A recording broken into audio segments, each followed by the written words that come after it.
So how many children does Adrian Peterson actually have left to put his hands on? This guy's giving Roger Goodell a headache, in addition to a whole bunch of other players.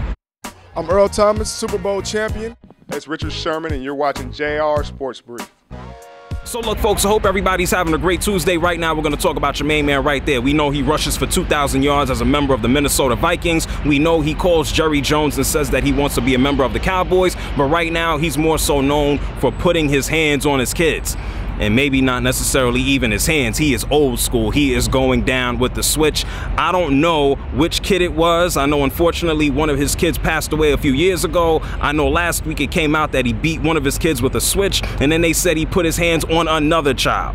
First, I don't know how many kids he has. I don't know if he's in Antonio Cromartie range or whether he just has like 3 or 4 running around that he decides to beat on. Second of all, I don't have any kids. I would generally think that if you raise your kid up the right way, you probably don't have to put your hands on them. But I don't have any kids, so you people with children, go ahead and educate me. I think the only time to put your hands on a child is to pat them on the back, give them a congratulations. Or maybe if they're trying to touch the stove before they get there, maybe slap their hand out the way. But if you raise them the right way, you probably do not have to touch them. Roger Goodell is probably sucking on all type of brown juice, brown water, and brown sauce. I'm talking that Johnny Walker, because these NFL players are giving him a headache. And then the Minnesota Vikings have to deal with a 2,000-yard rusher, probably one of the greatest running backs in NFL history, putting his hands on his kids. What is your whole opinion on this situation?